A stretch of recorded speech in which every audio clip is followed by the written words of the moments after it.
wassalatu wassalamu ala asyrafil anbiya wal mursalin sayyidina wa maulana Muhammadin wa ala alihi wa sahbihi ajma'in. La tadarni fardahu wa anta khairul warithin. Rabbi shrah li sadri wa yassir li amri wahlul 'uqdatam min lisani yafqahu qawli. Amma ba'd. Hadratul mukarramin, para jamaah, para hadirin wa hadirat, kaum muslimin wal muslimat, wal mu'minin wal mu'minat, Bapak Ibu, saudara sekalian hadirin, syukur alhamdulillah pada hari ini kita bisa berjumpa kembali dalam rangka melanjutkan kajian kitab Tuhfatul Nasihin, sekaligus sebagai sarana silaturahim di antara kita. Oleh karena itulah hendaknya kita landasi, kita dasari dengan kegembiraan, karena dari sekian lama kita libur setelah Ramadan dan Idul Fitri, sekarang bertemu kembali. Kegembiraan yang kita lakukan ini adalah merupakan sebuah ibadah. Jadi kita berniat saja sudah dicatat sebagai ibadah berpahala. Kita melakukan sesuatu dengan kegembiraan, itu pun juga ibadah berpahala. Mudah-mudahan kehadiran kita menjadi wasilah antara kita mendapatkan keridhaan Allah, rahmat mauna Allah, dimudahkan jalan kita menuju surga Allah Subhanahu wa taala. Amin ya rabbal alamin.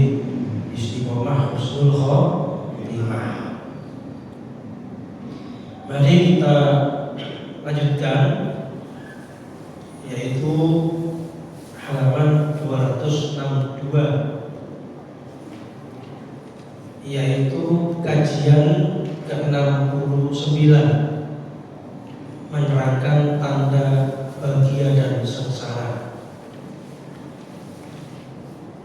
Surat Al-Mudaththir ayat 38-48. Sambut. Bismillahirrahmanirrahim. Kullu nafsin bima kasabat rahinah illa ashabal yamin fi jannatin yatasaalun 'anil mujrimin ma salakakum fi syaqar qalu lam taku minal musallin lam naku minal musallin wa lam naku nut'imul miskin wa kunna nakhudu ma'al khaidin wa kunna nukadzibu biyaumiddin hatta atana al-yaqin fama tanfa'uhum syafa'atu syafi'in. Kullu nafsin, setiap jiwa, setiap diri seseorang, bima kasabat rahinah, itu tergantung apa yang diperbuatnya. Rohina itu bagaikan penggadaian. Jadi setiap jiwa, setiap diri seseorang itu tergantung amalnya, bagaikan sebuah penggadaian. Jadi rohina itu penggadaian. Illa ashabal yamin, kecuali ashabal yamin, yaitu yang memiliki arah kanan. Ya, artinya ketika nanti menerima buku amalnya dengan tangan kanan, atau diserahkan dengan di arah sebelah kanan.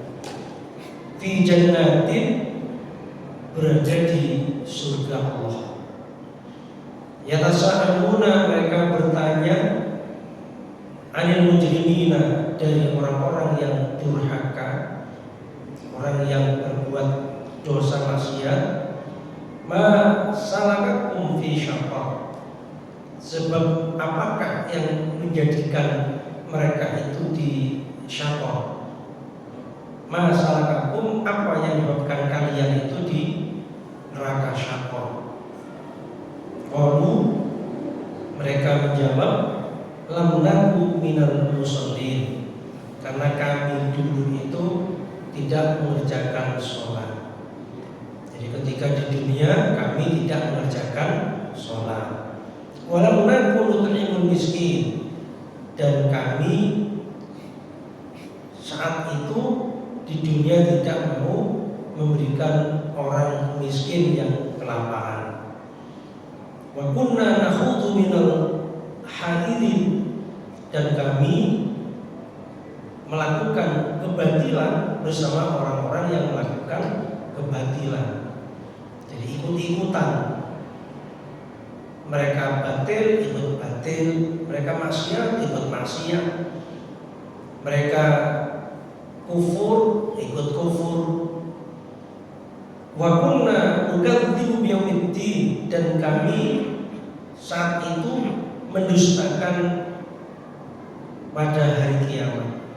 Jadi mendustakan adanya hari kiamat. Hatta atana al-yakin, sehingga datanglah kepada kami sebuah ketetapan. Jadi yakin itu ya kematian. Jadi belum sempat tobat, meninggalkan sholat, belum sempat tobat, membiarkan, tidak peduli, cuek terhadap orang-orang miskin yang kelaparan, belum sempat tobat, mengeluarkan zakatnya, ikut-ikutan berbuat dosa, belum sempat tobat, mendustakan hari kiamat pun juga belum sempat tobat, dilalah mati. Sehingga kematian itu menyebut kami. Fama tanfa'uhum syafa'atu syafi'in, maka tidaklah bermanfaat kepada mereka, yaitu syafa'atul syafi'in, syafaatnya orang yang memberi syafaat. Artinya syafaat itu hubungannya karena kemukminan. Sehingga kalau mereka kufur, ya tentu tidak berlaku itu syafaat. Makanya harus ada sebuah kemukminan sebagai syarat mutlak. Jadi Bapak Ibu, ayat di surat Al-Mudaththir ayat 3848 ini, di mana Allah menyampaikan firman-Nya kepada kita bahwa setiap diri seseorang itu tergantung amalnya, bagaikan barang gadai. Artinya tersandera. Dunia ini kan disebut fana, tempat rusak. Ilahin itu pun juga terbatas waktunya. Sehingga dunia ini tempat penderitaan, tempat susah, kesedihan, tempat kekacauan, peperangan. Walaupun ada kebahagiaan, tidak sebanding dengan penderitaannya. Dan itu pun juga waktu yang begitu terbatas. Sehingga manusia itu tersandera dengan amalnya. Kalau amalnya baik, maka tentunya itu akan mampu menebus sebuah kebahagiaan abadi kelak di akhirat. Tapi kalau amalnya penuh kemaksiatan dan kekufuran, maka dia akan tersandra semakin lama di dunia, bahkan siksaannya kelak di neraka nanti. Makanya dalam sebuah hadis juga Nabi pernah mengatakan, ad-dunya sijnul mu'minin wa jannatul kafirin. Jadi dunia ini bagaikan penjaranya orang-orang yang beriman, tapi surganya bagi orang-orang yang kufur menentang Allah Subhanahu wa taala. Karena orang mukmin itu menganggap dunia ini penjara, tentu lang-lang segera untuk keluar. Siapa yang mau berlama-lama di penjara? Sebaliknya orang-orang kafir karena menganggap dunia ini surga, sehingga mereka berharap untuk berlama-lama di dunia. Maka disitulah tersambranya mereka, tertipu. Dianggapnya dunia ini segala-galanya, abadi. Lalu hatinya dan pikirannya beranggapan dunia ini adalah surganya. Makanya tidak mau segera untuk keluar dari dunia. Sehingga kenapa ketika dicabut ruhnya oleh malaikat Israel terasa kesakitan, karena ngeboti tarik tambang antara seseorang itu dengan malaikat Israel. Bagaimana tidak kesakitan tarik menarik? Gak ikhlas, gak itu untuk dicabut ruhnya itu. Beda dengan orang mukmin.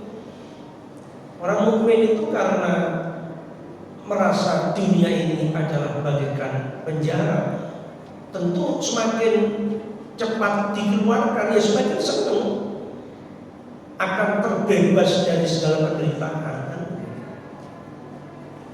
Makanya orang-orang mukmin kalau meninggal dunia, ada yang sebagian tersenyum, ada yang berseri-seri dan lain sebagainya, karena merasa lepas dari beban yang berat. Illa ashabal yamin, kecuali pemilik arah kanan, yaitu orang-orang mukmin, maksudnya orang yang berbuat kebaikan untuk taat kepada Allah, dan mereka kelak di akhirat itu, di neraka itu, mereka bisa berdialog, ya, bisa menanyai. Nah, ini kan termasuk hal yang gaib. Jadi bagaimana dialog mereka, yang satunya di surga, yang satunya di dunia. Lalu kita saja berdialog, satunya di Indonesia, satunya di Amerika bisa sekarang. Ketika menunaikan haji umroh, yang satunya di Mekah, yang satunya di Kedua bisa dengan miss call HP, bukan sesuatu yang mengherankan itu. Boleh jadi kelak di akhirat itu juga demikian, satunya di surga, satunya di neraka, itu bisa berdialog. Lalu bertanya, loh, sampai kok bisa di neraka itu gimana dulu? Kan kita tetangga, kan kita satu alumni dulu, kan kita satu jurusan dan lain sebagainya lah ya. Loh kok bisa? Lalu mereka menjawab, lam naku minal musholin, ya karena kami sering meninggalkan sholat, juga tidak peduli terhadap orang-orang miskin, artinya ya tidak mau mengeluarkan kewajibannya, yakni zakatnya, ya. Apalagi zakat itu di Indonesia beda dengan pajak lah. Kalau pajak kan ada penagihan, ada sanksi yang keterlambatan, ada penagihan yang sudah dihitungkan oleh pemerintah. Lalu kita nggak ada penagihan, nggak ada sanksi, nggak ada penghitungan. Ya wes, kalau yang tidak punya kesadaran diri yang tinggi dalam hatinya, diliputi keimanan kepada Allah, ya gak gelem ngetokno zakat, ya. Eman, sayang. Lah itu yang menjadikan penyebab kami di neraka dulu. Wa kunna nakhudhu minal hadidin, kami juga ikut-ikutan ya.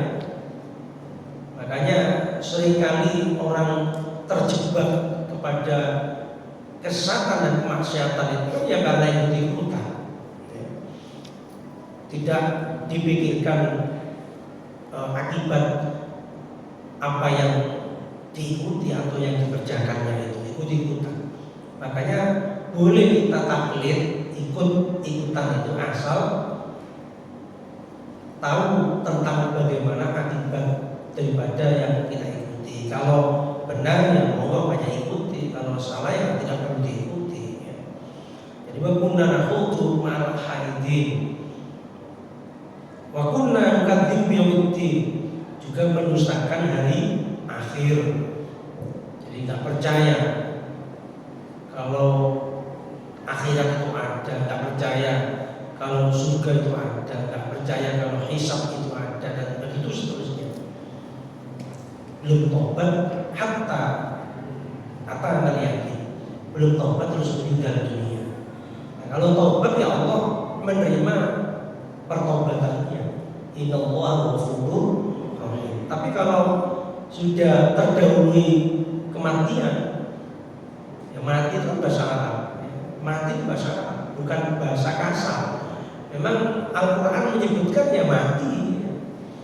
Wong Jawa kan ada klasifikasi, ada mati, ada bongkok, wafat, meninggal dunia, pecah, macam-macam kan. Jadi ada klasifikasi. Nanti kiai wafat, Kanjeng Nabi wafat, sedo. Nah, kalau orang biasa di jalanan yang mati, mati. Nah, kalau bajingan ya bongkok gitu ya. Kalau bahasa Arab itu satu, ya mati ya mati. Makanya bahasa Jawa itu ada klasifikasi. Hatta kata yakin, yakin itu juga masuk kategori kematian. Yakin innalillah wa inna ilaihi raji'un. Roji itu juga disebut juga kematian. Roji, innalillah wa inna ilaihi raji'un. Sebenarnya kami milik Allah dan kembali kepada Allah, itu namanya roji. Kembali ke siapa? Ya diciptakan Allah, ya kembali kepada Allah.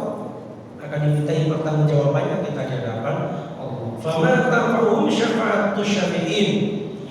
Nah, orang-orang yang kufur, orang-orang yang menyekutukan Allah, ya tentu tidak akan bermanfaat syafaat orang yang memberikan syafaat. Orang-orang mukmin kan juga bisa memberikan syafaat. Anak itu juga bisa memberikan syafaat. Jadi bukan hanya Rasulullah saja. Masjid itu memberikan syafaat, Al-Quran memberikan syafaat, orang mukmin juga memberikan syafaat, anak juga memberikan syafaat. Tapi kalau mereka kufur kepada Allah, ya syafaat itu juga tidak berlaku kepada mereka. Atau ya berlaku, tapi ibaratnya baju yang begitu sobek, besar, lebar, lalu mau dijahit, ditambal, ya tidak akan kelihatan indah, tidak akan bisa sempurna. Ya, artinya syafaat itu tentunya bagi mereka yang dosa-dosa yang bisa disyafaati. Kalau dosa yang tidak bisa disyafaati, ya tidak akan bermanfaat syafaat itu. Nah, makanya enaknya kita jadi orang mukmin itu, nanti kita akan mendapat syafaat berkelanjutan. Ya, selama kita mukmin, selama kita meninggal dunia dalam keadaan husnul khotimah, itulah cita-cita kita. Maka kita itu akan mendapat syafaat berkesinambungan, akan dikumpulkan nanti keturunan kita di akhirat itu. Jadi kita itu akan nanti berkumpul dengan bapa kita, di atasnya buyut-buyut kita, dan di atasnya begitu seterusnya. Demikian pula dengan anak-anak kita, dengan cucu-cucu kita, cicit-cicit kita, dikumpulkan selagi mereka itu bersama dengan keimanan. Walaupun ya boleh jadi amal mbah kita lebih tekun ketimbang kita, atau amal anak kita lebih tekun kita daripada mereka. Tetapi karena dilandasi dengan keimanan yang sama, maka keturunan ini akan ditempatkan di tempat yang sama. Nah, itulah istilah, kalau bahasa kita apa, saling menutupi satu dengan yang lain. Ya sama dengan jamaah itu.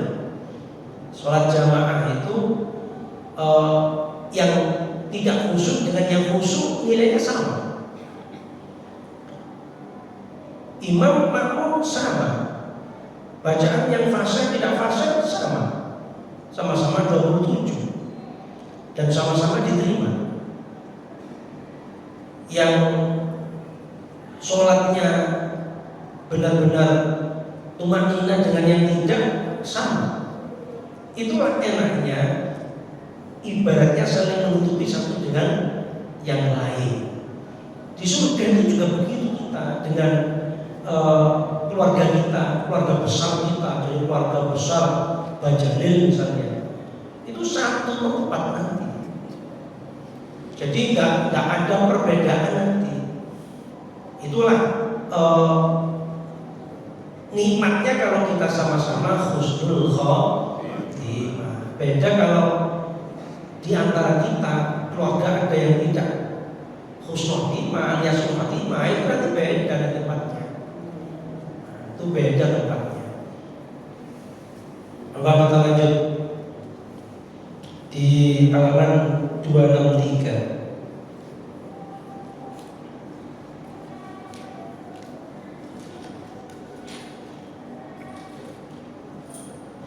Man qala la ilaha illallah, itu hadis Nabi ya. Diriwayatkan oleh Nabi bahwasanya Nabi Muhammad SAW bersabda, man qala la ilaha illallah, barang siapa yang mengucapkan kalimat la ilaha illallah mukhlishan, dengan dilandasi ikhlas. Ikhlas itu yang murni ya. Dakhala al-jannah, dimasukkan oleh Allah ke surga. Qila ya Rasulullah, wa ma ikhlasun? Apa tanda keikhlasan seseorang dengan kalimat la ilaha illallah itu?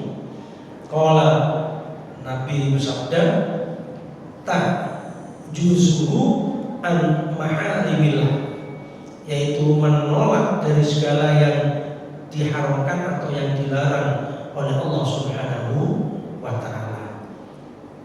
Jadi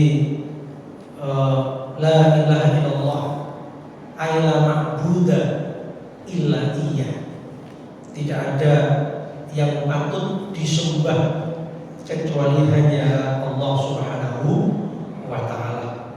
Kalau itu diucapkan dengan ikhlas, maka masuk surga. Bagaimana tanda keikhlasan? Kata Nabi, ta'juzuhu an maharimillah, jadi menghindari apa yang diharamkan oleh Allah. Bahkan yang lebih istimewa lagi, ya menghindarkan segala perbuatan yang di luar untuk Allah Subhanahu wa ta'ala. Ada sih orang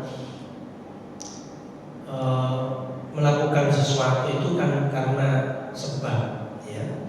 Misalnya ikut thariqah biar nanti dihindarkan kesulitan kan, ikut istighosa supaya dimudahkan permasalahannya, atau ikut manakib ben sugih, atau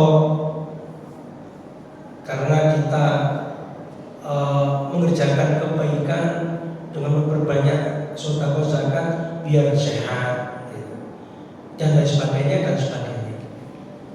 Lah itu murni tidak karena itu semua. Itu baru dinamakan mengucapkan kalimat la ilaha illallah secara ikhlas.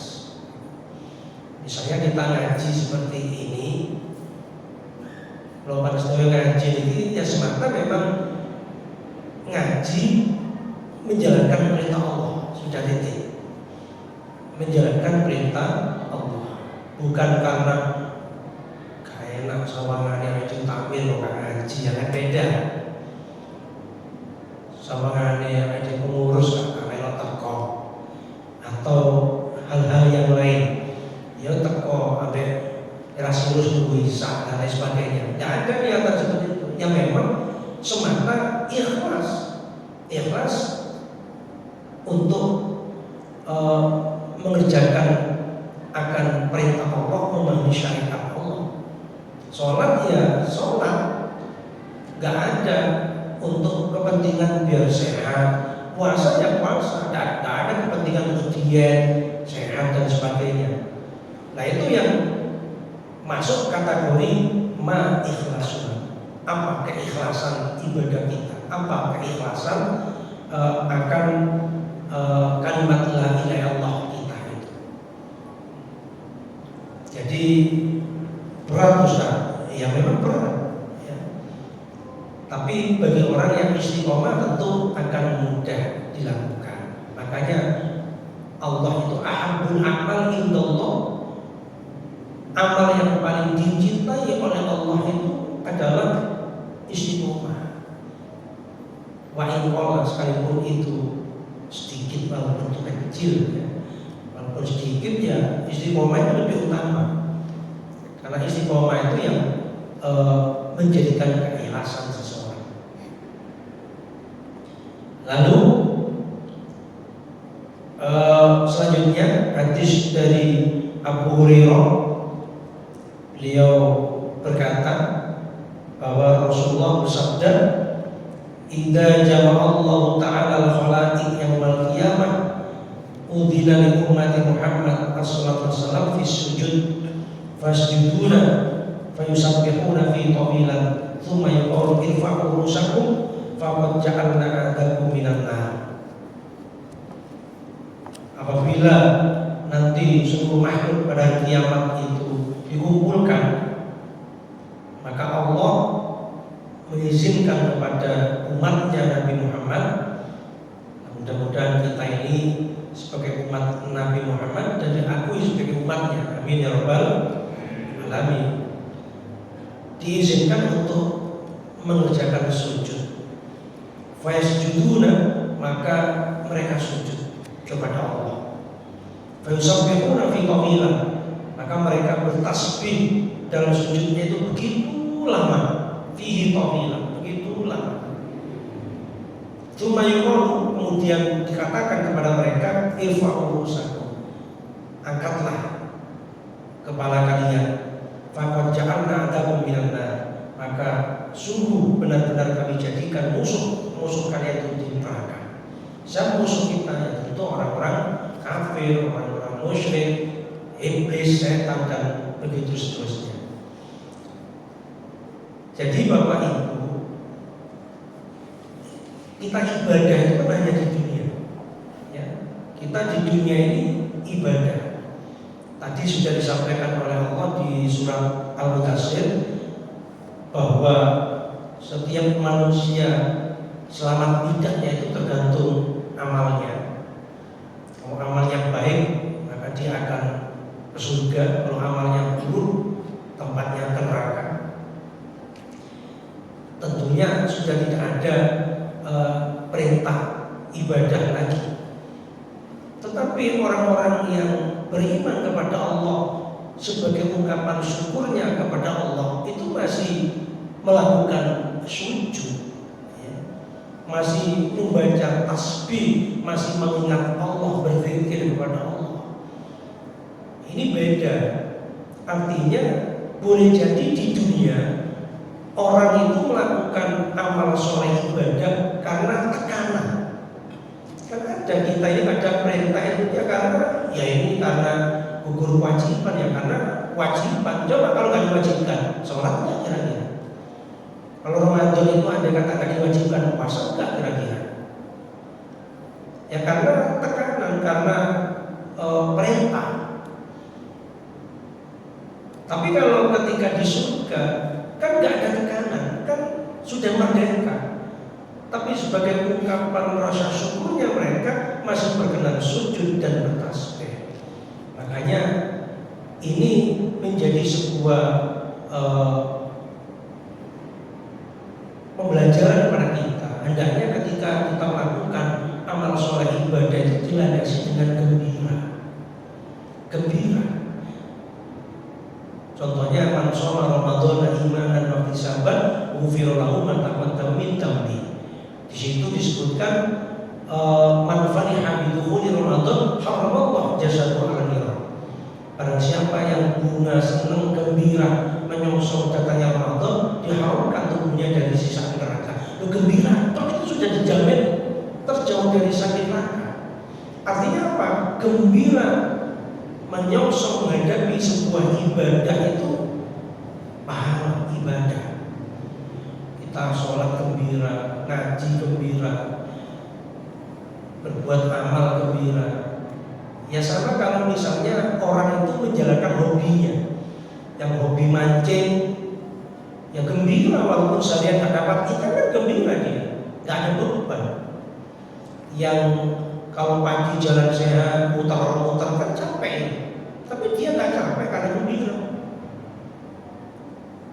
Demikian pula yang kuliner, di mana ada makan enak didatangi walaupun keluar uang dan jauh tempatnya didatangi, karena gembira, karena gembira. Lah kalau kita ibadah ini didasari gembira, gembira saja itu dicatat ibadah, dicatat sebagai kebaikan, berpahala. Karena apa? Dengan nanti belum apa-apa sudah gembira, amal itu menjadi ringan, mudah dijalani. Makanya orang-orang ahli surga itu sujud syukurnya kepada Allah, bertasbihnya, zikirnya kepada Allah itu tidak ada beban. Karena apa? Gembira. Karena gembira. Dan itu perintah Allah di dalam Al-Quran surat Yunus ayat 58 itu ya. Qul bi fadlillah wa bi rahmatihi fa bidzalika falyafrahu. Katakan wahai Muhammad kepada mereka manusia, hendaknya dengan karunia Allah dan rahmatnya, sebab itulah hendaknya mereka bergembira. Makanya kalau kita ngaji seperti gembira tanpa beban, ya seperti kalau kita lihat TikTok, lihat HP, lihat TV berjam-jam kok seneng itu, ya karena gembira. Kenapa makan itu kok nikmat gitu? Karena gembira. Coba kalau susah itu, makan aja nggak ulu ya, nggak nafsu. Istri kita cantik, kalau lagi susah nggak kudu, nonton nggak kudu, apalagi menyentuh. Ya. Malah disentuh istri, pusing deh. Tapi kalau hati gembira, luar biasa. Ya. Makanya ibadah harus didasari dengan kegembiraan. Sehingga nanti orang-orang ahli surga, mudah-mudahan panjenengan sedaya Allahumma amin, itu begitu gembiranya, walaupun tidak disuruh sujud, walaupun tidak disuruh ibadah, walaupun tidak disuruh berzikir, tidak disuruh bertasbih. Nah kalau bisa kita ini ketika di dunia melakukan hal yang sama seperti itu, tanpa beban, tanpa rasa berat, karena menghadapi semua kehidupan ini dengan penuh kegembiraan. Monggo sebelum saya akhiri, ada yang menyampaikan pertanyaan?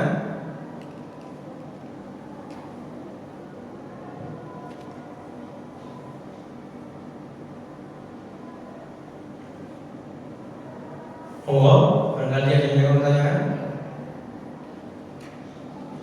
Penisah?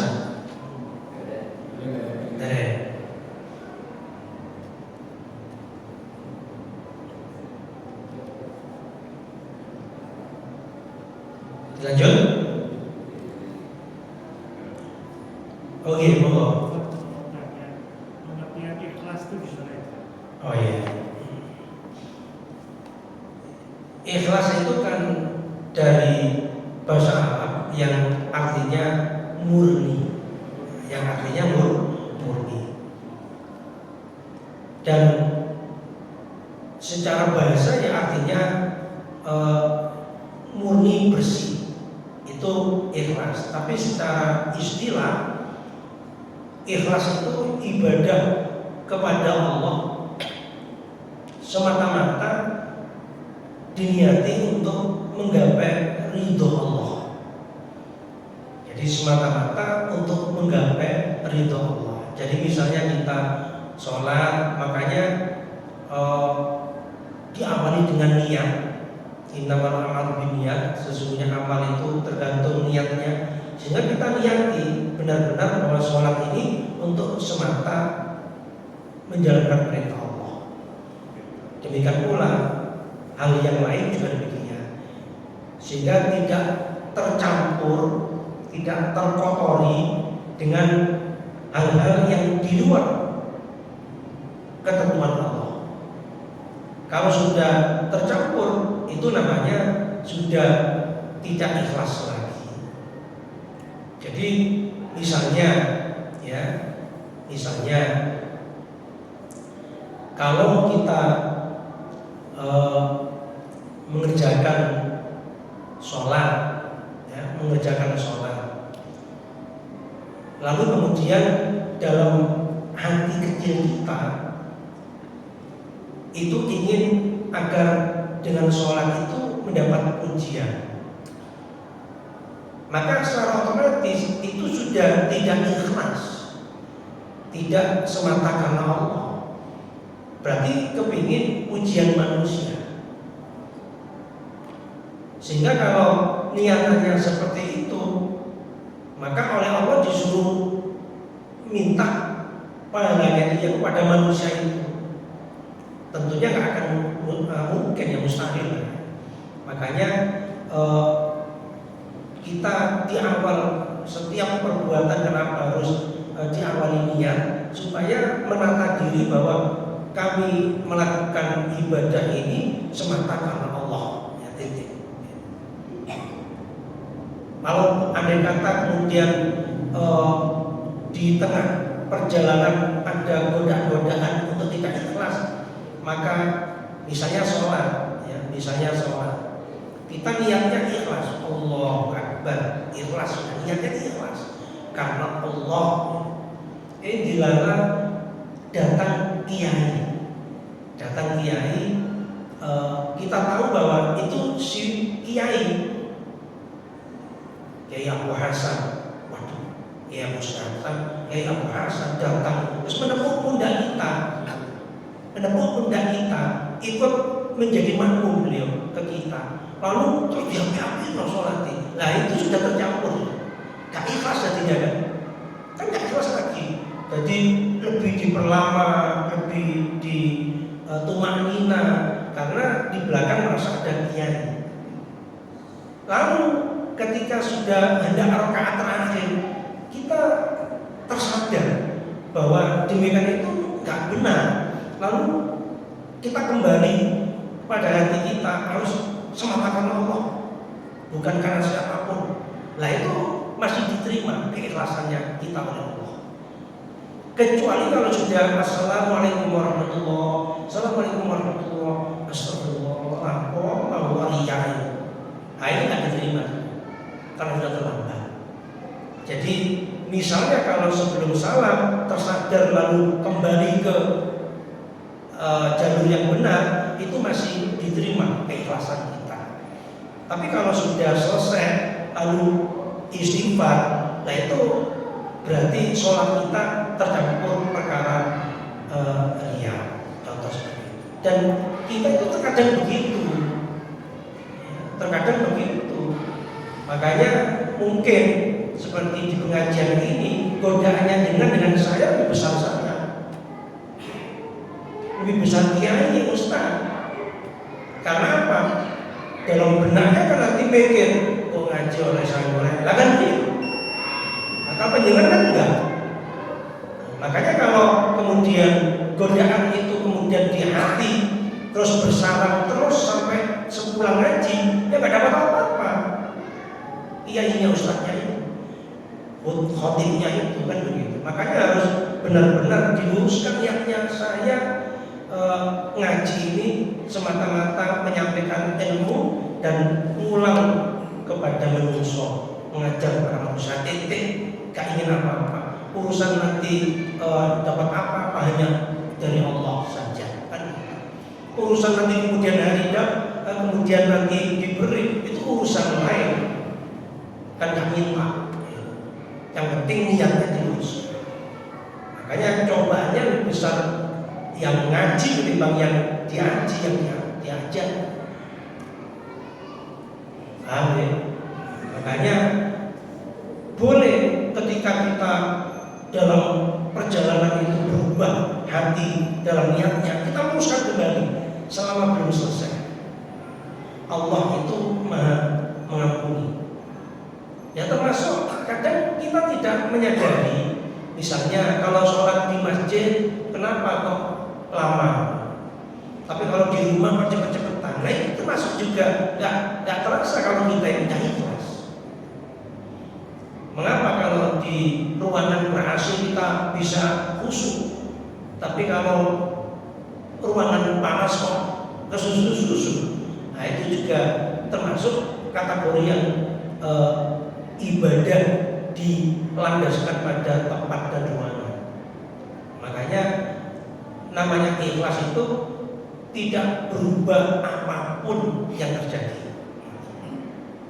Makanya tadi di khutbah saya kan saya sintir tentang bacaan kunut kita ini. Falakal hamdu ala ma qadai. Alhamdulillah ya Allah, apa yang Kau tetapkan ya. Kita ibadah ini apapun yang terjadi pokoknya karena Allah titik. Ikhlas. Moga yang lain. Cukup ya? Ya alhamdulillah. Mudah-mudahan apa yang disampaikan tadi tentang keikhlasan dan iblis itu dalam Al-Quran ketika diusir oleh Allah dari surga ke dunia ini, beliau atau iblis itu minta izin kepada Allah untuk bisa menggoda manusia. Tapi iblis belum menggoda itu sudah mengakui bahwa dia tidak akan sanggup untuk memperdaya dan menggoda orang-orang yang ikhlas. Itu iblis. Jadi iblis itu belum melakukan pekerjaannya, dia sudah tersadar bahwa yang tidak akan bisa tergoda oleh dirinya itu hanyalah orang-orang yang ikhlas. Saya kira demikian.